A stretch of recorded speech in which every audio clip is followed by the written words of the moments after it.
It's the Big Sam Studio. Welcome back to the studio. Today I want to demonstrate how a 7-foot tall artist writes an art history research paper on the great Picasso here in Boston 2020. Page 1. Sam Weinberger, Art History 391.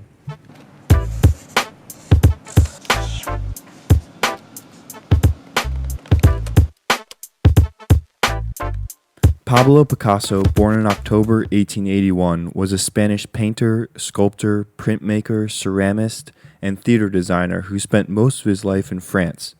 Picasso is known as one of the most influential artists of the 21st century. He demonstrated an extraordinary artistic talent in his early years and developed his style, taste, and subject matter through time and experimentation. His ideas and paintings challenged everything about what art was at the time. At first, Picasso started by painting in a naturalistic manner, and during the first decade of the 20th century, his style changed as he started to learn more, experiment with various painting theories, techniques, ideas, and introduction to influential people.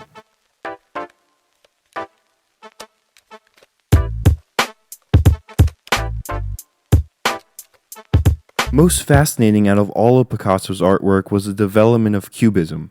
Picasso was a trendsetter who was not afraid to switch his style or conceptual ideas based on what was happening in the world around him, which eventually radically disrupted traditional ways of seeing.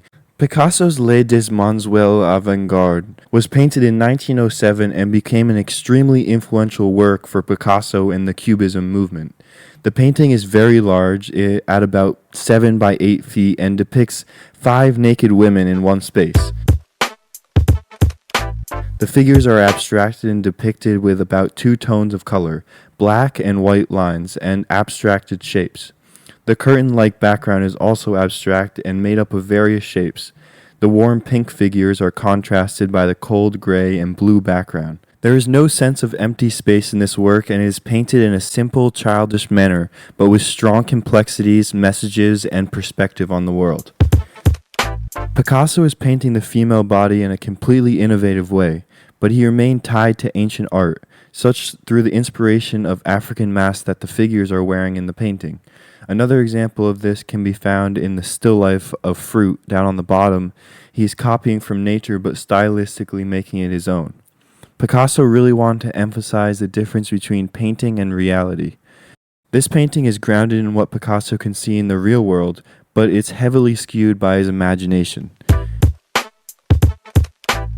Cubism artwork involves different ways of seeing and understanding the world around us.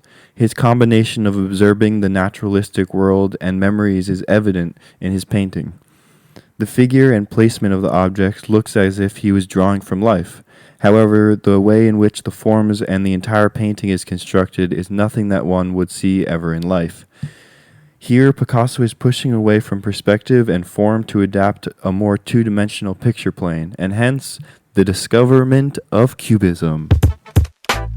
Moving forward 3 years, Picasso completed the portrait of Daniel Henry Conweller in 1910.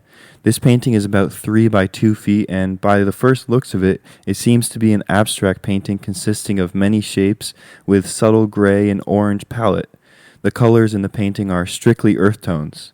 This piece is significant for the advancements of Cubism because it is yet again pushing the boundaries of what painting really is. The style of artwork was one of the first real pushes away from fully representational and fully formed paintings. Picasso exaggerates shapes and forms to invent a new abstracted and innovative structure.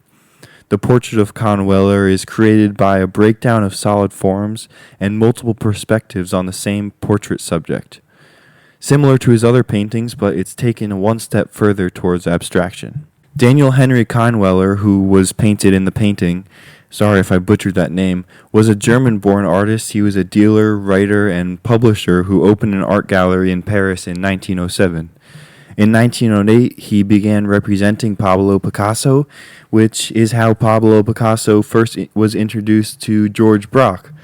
Picasso and Braque invented Cubism by breaking an object down into planes, and the multiple perspectives or angles drawn would depict three-dimensionality without depicting any depth in the canvas. There were two styles of cubism that emerged: analytical cubism and synthetic cubism. Analytical cubism was about breaking down an object from various viewpoints and bringing it into one image. With analytical cubism, the interior and exterior spaces merge into one, and the subject matter typically appears and disappears with the background. Analytical cubism contradicts all the traditional techniques of painting. Following analytical cubism, synthetic cubism was when textures and patterns were added into the painting. Much more color was added back, and there was a lot more experimentation with collage using newspaper print and patterned paper. Synthetic cubism blurred the line between painting and sculpture, and generally the artwork's composition is busy, with interweaving lines and planes. Cubist artists ground their images in everyday objects like paper clips, tickets, tobacco folders, instruments, and more. Picasso's guitar in 1912 is a great example of an artwork that was created in the traditional phase between analytical and synthetic cubism, and this painting utilizes both styles. Guitar was made out of cardboard, paper, string, and wire, and they were cut up, folded, threaded, and glued together. In a way, the painting is both a sculpture and a painting. It's holding true to the ideologies of synthetic cubism, using shapes that interweave in many perspectives to build up a singular form. However, it is also a sculpture and plays into synthetic cubism for the collage and sculpture. Moving forward in time, the true synthetic cubism style can be found in Picasso's Three Musicians, painted in 1912. The painting is about 7 by 7 feet and depicts three musicians playing music together. The figures are extremely abstracted, depicted by their clothing, feet, hands, and instruments. The painting is made up of bright and abstract shapes within a box-like room. On the left is a clarinet player, in the middle is a guitar player, and on the right is a singer holding sheet music. When looking at the painting, the room feels lopsided, but the musicians feel steady.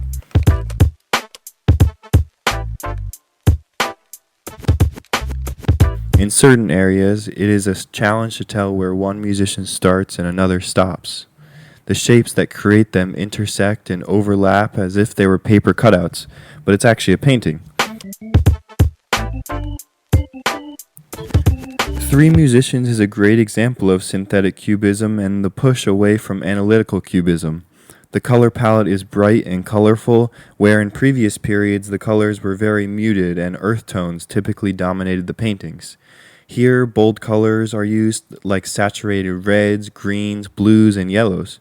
Another common trait among synthetic cubism artwork is the use of collage, which can be found here in the musical sheet notes in Picasso's Three Musicians.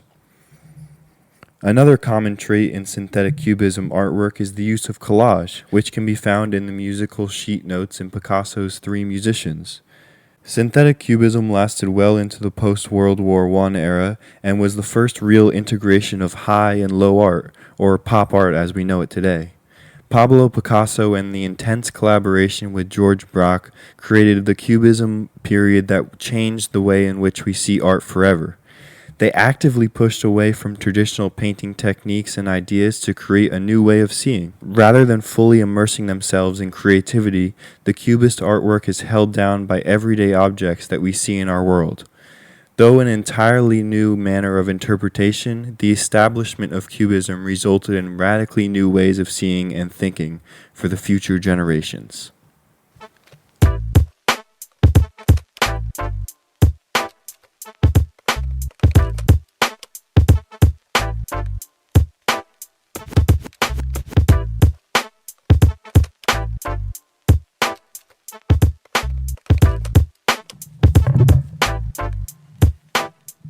Ooh, today has been a vigorous day of typing, but we got it done. About to submit it now, and hope you guys learned something on Picasso. Really interesting artist and interesting character, and just the way that he moves throughout his life. Really cool and really inspirational. I hope you guys got some inspiration too. Let me know what you thought down in the comments down below. Subscribe for more videos. Turn on post notifications so you'll know exactly when new videos are coming out. And I will see you guys next time in the Big Sam Studio.